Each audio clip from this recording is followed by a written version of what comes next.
श्री सद्गुरुदेव परमात्मने नमः।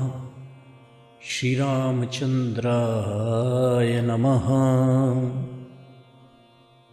श्री कृष्ण भगवान योगेश्वर महाराज की जय।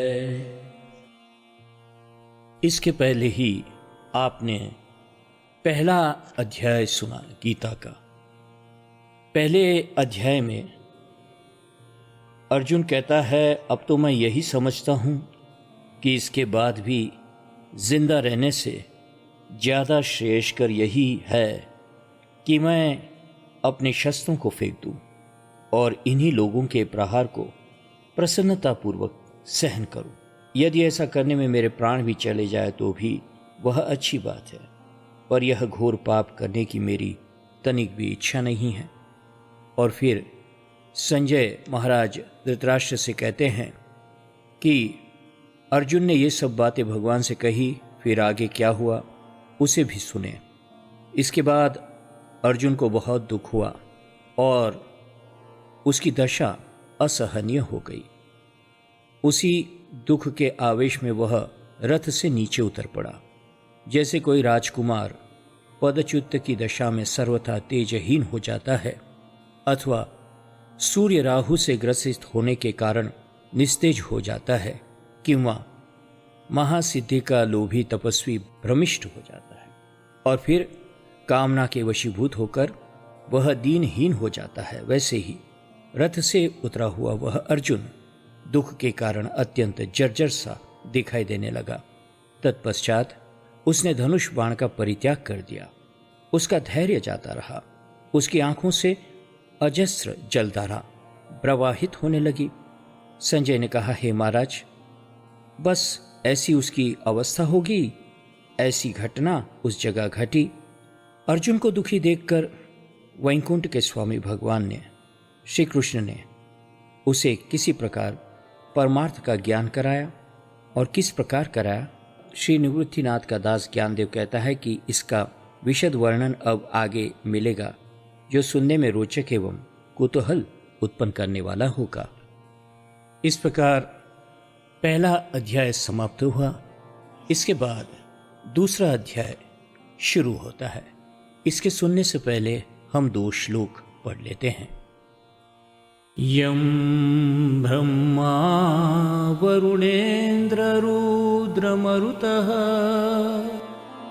स्तुन्वन्ति दिव्यैः स्तवैः वेदैः साङ्गपदक्रमोपनिषदैः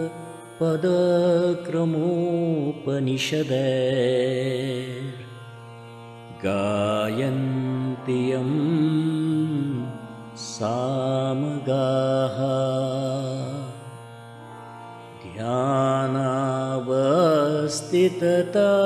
ध्यानावस्थिततद्गतेन मनसा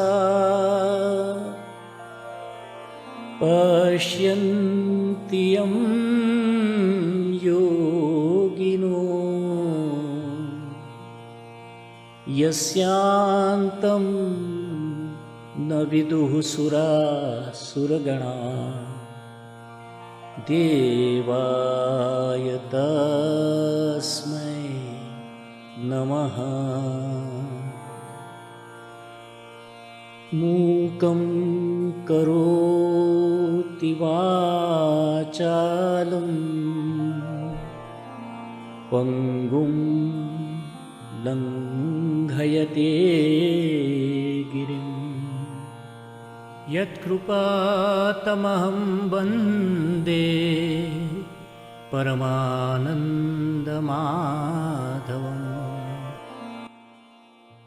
श्री गणेशाय नमः। गीता का यह दूसरा अध्याय, जिसे सांख्य योग कहते हैं, उसका हम अब प्रारंभ करेंगे। इसको हम 3 भागों में पढ़ेंगे। यह पहला भाग है, तो सुनिए। संजय उवाच तं तथा कृपयाविष्ठ मश्रुपूर्णाकुलेक्षणम् विषीदन्तमिदं वाक्य मुवाच मधुसूदनः। इसके बाद संजय ने धृतराष्ट्र से कहा, हे महाराज सुनिए, उस रणभूमि में यह अर्जुन शोकाकुल होकर रोने लगा। अपने वंशजों को युद्ध भूमि में देखकर अर्जुन के अंतःकरण में करुणा का भाव किस प्रकार आया। जिस प्रकार जल के संयोग से लवण घुल जाता है, नमक, लवण यानी नमक घुल जाता है, अथवा हवा के झोंके से बादल फट जाते हैं, उसी प्रकार उस धीर चेता का अंतःकरण भी दयार्द्र हो गया। जैसे राजहंस पक्षी कीचड़ में फंसने के बाद म्लान दिखता है, उसी प्रकार अर्जुन ममता से व्याकुल होकर कुम्हला गए ऐसा दिखने लगा। तब श्री भगवान ने कहा, श्री भगवान उवाच कुतस्त्वाकशमलमिदं विषमे समुपस्थितम् अनार्यजुष्ट मस्वर्ग्य मकीर्ति कर्मर्जुन। हे अर्जुन, तुम सबसे पहले यह सोचो कि क्या इस रणभूमि में तुम्हारा इस तरह का व्यवहार करना ठीक है? जरा इस बात का भी विचार करो कि तुम कौन हो और क्या कर रहे हो। कहो, तुम्हें यह क्या हो गया है? आज तुम्हें किस बात की कमी पड़ गई है, अथवा आज तुम्हारा कौन सा कार्य करना शेष रह गया है? तुम्हारे शोक का क्या कारण है? यह खेद किस लिए कर रहे हो? तुम तो ऐसी छोटी मोटी बातों की कभी परवाह ही नहीं करते थे। तुम तो कभी धीरज को खोने वाले ही नहीं हो। तुम्हारा तो नाम सुनते ही अपयश देशांतर में निकल जाता है। तुम शौर्य वृत्ति के एकमात्र आश्रय हो, क्षत्रिय शिरोमणि हो। तुम्हारा शौर्य तीनों लोकों में व्याप्त है। तुमने युद्ध में भगवान शिव को पराजित किया है और निवातक वच का तो अस्तित्व ही मिट्टी में मिला दिया है। यहां तक कि तुमने गंधर्वों को भी अपनी कीर्ति का गान करने में लगा दिया है, अर्थात गंधर्वों को पराजित किया। तुम्हारे उत्कृष्ट कार्य के विस्तार की भावना से यह त्रिभुवन भी अत्यंत तुच्छ जान पड़ता है। हे अर्जुन, तुम्हारा शौर्य ऐसा विशुद्ध और निष्कलंक है, पर तुम वही परम शूरवीर पुरुषार्थी हो जो कि आज युद्ध भूमि में वीर वृत्ति को त्याग कर तथा सिर झुकाकर इस प्रकार बच्चों की भांति रुदन कर रहे हो। पर हे अर्जुन, अब तुम्ही अपने मन में सोचो कि क्या तुम्हें ऐसी करुणा से दीन हो जाना चाहिए? क्या कभी अंधकार ने सूर्य को ग्रसा है, अथवा वायु कभी मेघों से भय खाता है? अमृत को मृत्यु कभी दबोच सकती है? और क्या काष्ठ कभी अग्नि को निगल सकता है? अथवा लवण कभी जल को गला सकता है क्या?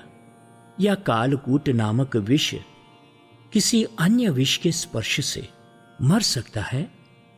किसी मेंढक ने कभी किसी महासर्प को निगला है? क्या कभी ऐसी असाधारण बात भी हुई है कि सिंह के साथ सियार लड़ सकता है? इस तरह अघटित होने वाली बात कहीं घटित हुई देखी गई है क्या? परंतु आज तुमने वही बात यहां कर दिखलाई। हे भाई अर्जुन, देखो, कहीं तुम्हारा मन इस दीनहीन भावना का शिकार न हो जाए, इसलिए अब भी तुम अपने चित्त में धीरज को जगा दो और शीघ्र सावधान हो जाओ। यह मूढ़ता त्याग दो, धनुष बाण लेकर उठो। तुम्हारे अंतकरण में जो दया इस समय उमड़ी हुई है, वह इस रणभूमि में भला किस काम की? अजी, तुम तो सब कुछ जानते ही हो, फिर तुम भली भांति सोच विचार क्यों नहीं करते? अब तुम ही बतलाओ कि जब युद्ध की सारी तैयारियां हो चुकी हो, तब यह सदयता दिखानी क्या उचित है? अब तक तुमने जो कुछ यश अर्जन किया है, उसका इससे न केवल विनाश ही होगा, अपितु इससे परलोक भी जाता रहेगा। इस प्रकार जगन निवास श्री कृष्ण ने अर्जुन से कहा। आगे श्री कृष्ण भगवान कहते हैं, क्लेब्यम स्मगमः पार्थ नैतत्त्वयुपपद्यते क्षुद्रं हृदय दौर्बल्यं त्यक्तोत्तिष्ठ परन्तप। भगवान श्री कृष्ण ने फिर कहा, हे अर्जुन, तुम शोक मत करो, धीरज धारण करो और अपना यह क्लेश त्याग दो। इस प्रकार का शोक करना तुम्हारे लिए उचित नहीं है। अब तक तुमने जो यशोर्जन किया है, इससे उसका विनाश हो जाएगा। भाई अर्जुन, अब भी तो तुम अपने कल्याण की बात सोचो। इस संग्राम के समय इस कृपालुता से काम बनने वाला नहीं है। अब भला तुम ही बतलाओ कि क्या ये सब लोग इसी समय तुम्हें अपने भाई बंधु मालूम होने लगे हैं? क्या तुम्हें इन स्वजनों की जानकारी इसके पहले नहीं थी? क्या तुम्हें अपने वंशजों की पहचान पहले नहीं थी? फिर आज यह व्यर्थ की उछल कूद क्यों करने लगे? क्या आज का यह युद्ध तुम्हारे लिए कोई नई चीज है? तुम लोगों का परस्पर का कलह तो आए दिन होता ही रहता है। मैं यह समझ नहीं पा रहा हूं कि आज ही तुम्हें क्या हो गया है और तुम्हारे अंतःकरण में करुणा का आविर्भाव कैसे हुआ। पर हे अर्जुन, निसंदेह तुमने यह अच्छा नहीं किया है।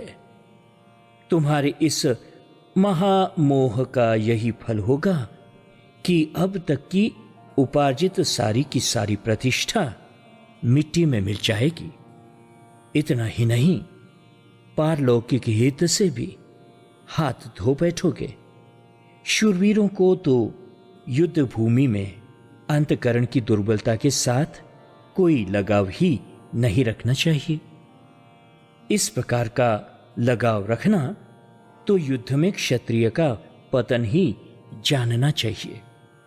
अर्थात अंतःकरण की दुर्बलता से कोई कार्य सिद्ध नहीं होता। वे परम दयालु श्री कृष्ण इस प्रकार पांडुपुत्र अर्जुन को अनेक प्रकार से समझाने बुझाने लगे। अब आगे यह सुनिए कि भगवान की इन बातों को सुनकर पांडुपुत्र अर्जुन ने क्या कहा। अर्जुन उवाच कथं भीष्ममहं संख्ये द्रोणं च मधुसूदन इषुभिः प्रतियोत्स्यामि पूजार्हा वरिसूदन।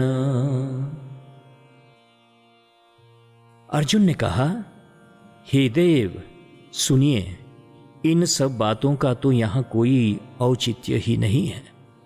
सबसे पहले आप ही इस युद्ध के स्वरूप को देखिए ना, और फिर विचार कीजिए।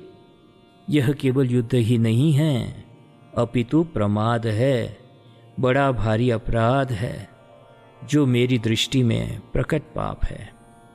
यह कार्य करने में मुझे दोष दिख रहा है।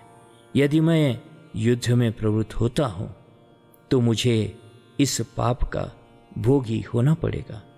निसंदेह इसमें मुझे स्वजनों की हत्या के महादोष का भी सामना करना पड़ेगा। हे प्रभु, जरा आप ही विचार करें कि जब मुझे यह मालूम है कि माता पिता आदरणीय हैं और उन्हें सम्यक प्रकार से संतुष्ट रखना चाहिए, तब भला उन्हीं का वध मैं अपने हाथों से कैसे कर सकता हूं। हे देव, संत महापुरुषों के समुदाय को सदा नमन करना चाहिए और संभव हो तो उनकी पूजा भी करनी चाहिए, किंतु यह सब कुछ छोड़ छाड़ कर उल्टे क्या हमें उनकी निंदा ही करनी चाहिए? उसी प्रकार से हमारे संबंधी और कुलगुरु तो हमारे लिए सदा पूजनीय हैं। इन पितामह भीष्म और द्रोणाचार्य के तो मुझ पर अनंत उपकार है। देखिए, जिनसे हमारा मन स्वप्न में भी वैर नहीं कर सकता, उन्हीं की यहाँ प्रत्यक्ष हत्या कैसे की जा सकती है? अब आगे जीवन धारण करने में नाम की शोभा नहीं है। न मालूम आज इन लोगों को क्या हो गया है कि इन्हीं गुरुजनों से सीखी गई शस्त्र विद्या का अभ्यास आज हम लोग इन्हीं पर करना चाहते हैं। मेरी योग्यता का श्रेय तो केवल गुरु द्रोणाचार्य को ही जाता है। धनुर्विद्या का ज्ञान मुझे इन्हीं से मिला है। अब क्या उस उपकार का भार वहन करते हुए मैं इन्हीं का वध करूं? जिनकी कृपा प्रसाद का वरदान मुझे मिलना चाहिए, मैं उन्हीं का अहित चिंतन करूं? क्या मैं इस तरह का भस्मासुर हो गया हूं? गुरून् हत्वा हि महानुभावान् श्रेयो भोक्तुं भैक्ष्यमपीह लोके हत्वार्थकामांस्तु गुरूनिहैव भुञ्जीय भोगान् रुधिरप्रदिग्धान्। अर्जुन ने फिर कहा, हे देव, समुद्र की गंभीरता तो बहुत सुनी जाती है, पर उसकी वह गंभीरता भी देखने मात्र की ही होती है। पर इन गुरु द्रोण के मन की गंभीरता के कैसे कहा जाए? ऐसी विलक्षण है कि उसमें कभी हलचल होती ही नहीं। निसंदेह यह आकाश अनंत है, पर फिर भी इसको मापा जा सकता है। परंतु इन आचार्य द्रोण के अगाध हृदय के माप का कोई सवाल ही नहीं उठता। किसी समय सुधा का स्वाद भी बिगड़ सकता है, या काल के प्रभाव से वज्र के भी टुकड़े टुकड़े हो सकते हैं, किंतु द्रोणाचार्य की मनोवृत्ति को कभी विकार युक्त नहीं किया जा सकता। प्रेम भाव की चर्चा करते समय उदाहरण स्वरूप माता का नाम मुख्यतः सामने आना ठीक ही है, पर द्रोणाचार्य तो साक्षात मूर्तिमंत प्रेम है। करुणा का प्रादुर्भाव इन्हीं से हुआ है। समस्त गुणों के धाम भी यही है। इतना ही नहीं, वे विद्या के असीम सागर है। अर्जुन ने फिर कहा, ये इतने बड़े हैं, फिर भी हम लोगों पर इनकी कृपा है। इस स्थिति में हम लोग कभी इनके वध की कल्पना कर सकते हैं क्या? यदि मेरे प्राण भी चले जाए तो जाए, पर यह मैं स्वप्न में भी सोच नहीं सकता कि पहले तो मैं युद्ध में ऐसे लोगों का वध करूं और तब जा करके राज्य सुख का उपयोग करूं और उपभोग करूं। यह राज सुख ही क्या, यदि इंद्र पद भी मिल जाए तो भी मैं इनका वध नहीं करना चाहता। इससे तो यही अच्छा है कि यहां भीख मांगकर जीवन का निर्वाह कर ले। इतना ही नहीं, देश त्याग करके अन्यत्र चले जाना अथवा गिरी कंदराओं में निवास करना भी श्रेयस्कर है, पर इन पर शस्त्र चलाना कदापि उचित नहीं है।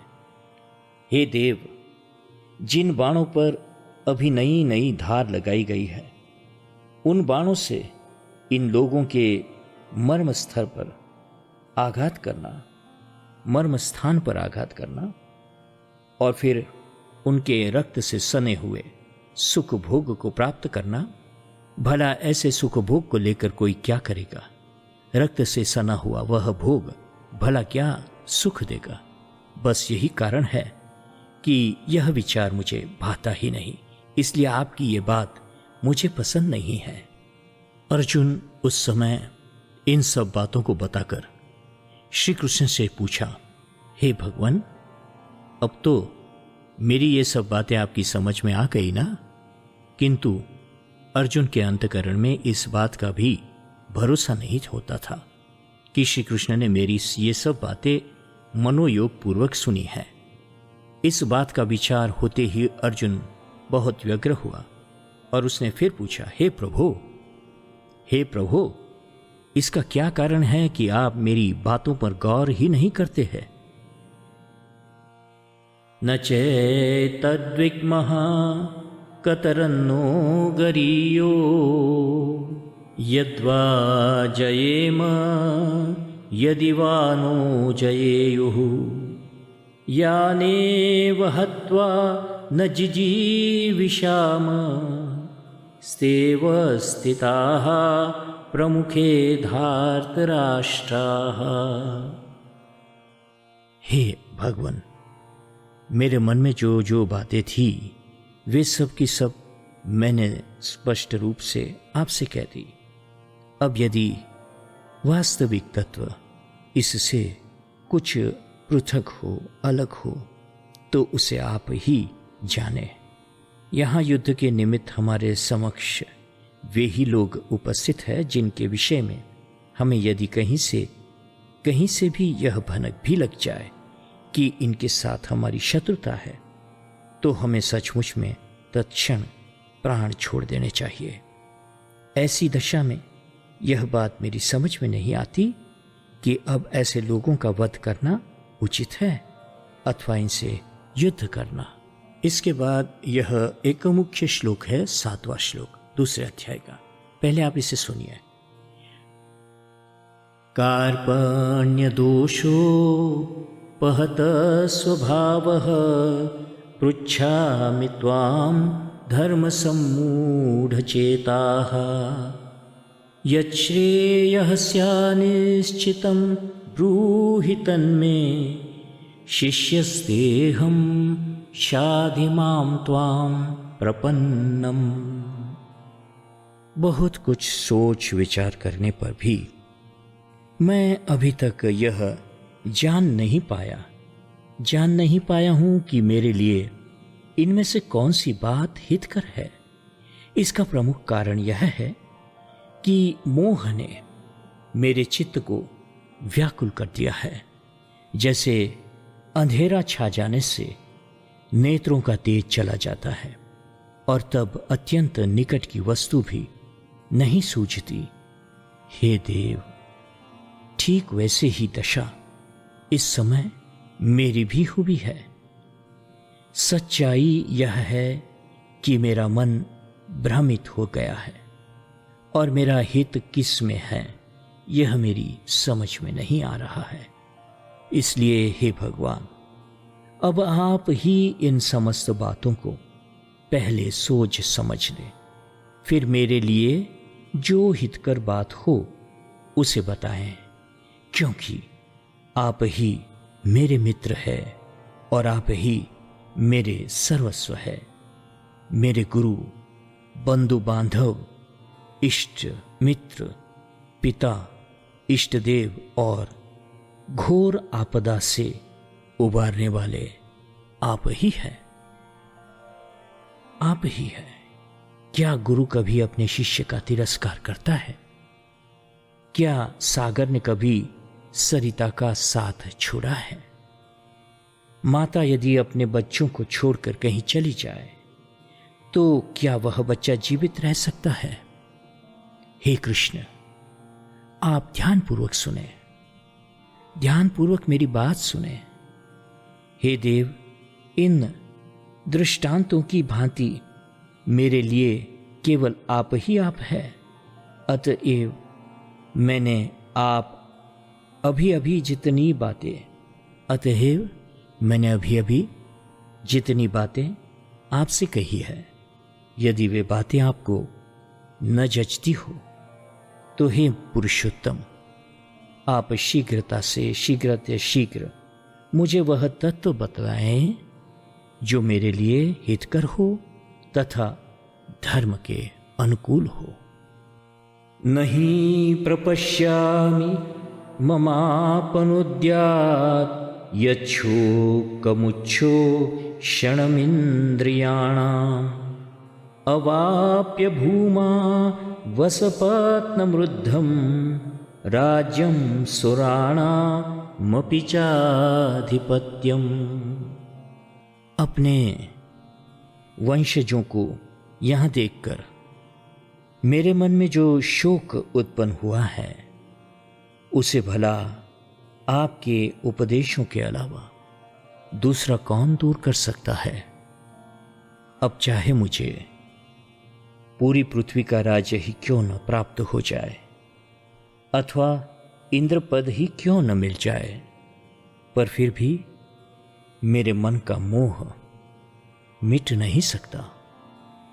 जैसे भुने हुए बीज उर्वरा भूमि में भी बोए जाएं और उनकी आवश्यकता अनुसार सिंचाई की जाए तो भी वे अंकुरित नहीं हो सकते, अथवा जैसे आयु समाप्त हो जाने के बाद फिर कोई दवा कारगर नहीं हो सकती और एकमात्र अमृतवल्ली ही अपना प्रभाव दिखला सकती है, वैसे ही राज्य भोग की समृद्धि भी मेरी बुद्धि को फिर से नया जीवन नहीं दे सकती। हे कृपानिधि, उसे पुनर्जीवित करने के लिए केवल आपकी करुणा की ही जरूरत है। फल भर के लिए भ्रांति के पाश से मुक्त अर्जुन ने एक बार ये सब बातें कह तो दी, किंतु फिर झट से ही उस पहली वाली लहर ने आकर उसे दबोच लिया। परंतु थोड़ा सोचने समझने पर तो मुझे ऐसा प्रतीत होता है कि यह केवल भ्रांति की लहर ही नहीं थी, अपितु उससे भिन्न कुछ और ही चीज थी। वह प्रत्यक्ष महामोह रूपी काल सर्प के द्वारा ग्रस लिया गया था और उसका हृदय कमल जिस समय करुण रस से भरा हुआ था, उसी समय उसे, जिसके कारण इस विष की लहरें रुकने का नाम ही न लेती थी, उसकी दशा देखकर वे कृष्ण रूपी विषवैद्य, जो केवल देखने मात्र से ही इस विष का शमन कर सकते थे, अविलंब उसकी रक्षा के लिए दौड़े हुए आ पहुंचे। जो पांडु कुमार इस प्रकार व्यग्र हो गया था, उसके सन्निकट ही श्री कृष्ण भगवान विराजमान थे और वे अपनी दया वृत्ति से सहज भाव से ही उसकी रक्षा करेंगे।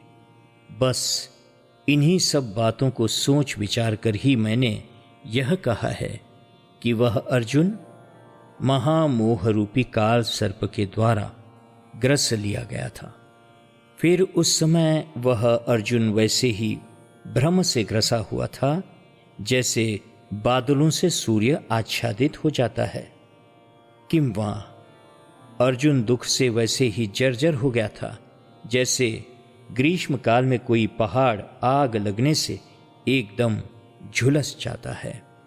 इसलिए उसे शमन करने की भावना से ही वे श्री गोपाल रूपी महामेघ, जो स्वभावतः श्याम है और कृपा सुधा से ओतप्रोत है, बड़े वेग से उसकी तरफ आ पहुंचे। इस महामेघ में जो सुंदर दंत प्रभा थी, वही मानो उस महामेघ की चमकने वाली बिजली थी और उनकी गंभीर वाणी ही उस महामेघ की गर्जना की भांति प्रतीत होती थी। श्री निवृत्तिनाथ का दास ज्ञानदेव कहता है कि अब उस करुणा रूपी महामेघ ने किस तरह उदार भाव से अपनी करुणा की वृष्टि की और उस वृष्टि से अर्जुन रूपी दग्ध पहाड़ किस प्रकार शांत हुआ और उसमें किस प्रकार फिर से ज्ञान अंकुरण हुआ, इसकी पावन कथा आप सब लोग ध्यान मग्न होकर सुने। इसके बाद 2 श्लोक में संजय वर्णन करेगा और भगवत गीता असल में दूसरे अध्याय यानी कि सांख्य युग के 11वें श्लोक से प्रारंभ होती है। अब आप उसे भी सुनेंगे। तो तब तक के लिए आप भगवत गीता का यह दूसरे अध्याय का दूसरा वीडियो जब आएगा उसका आप इंतज़ार कीजिए, आप उसकी प्रतीक्षा कीजिए। जय सिया राम, जय श्री कृष्ण भगवान की, सद्गुरुदेव की जय। सुनना ज़रूर।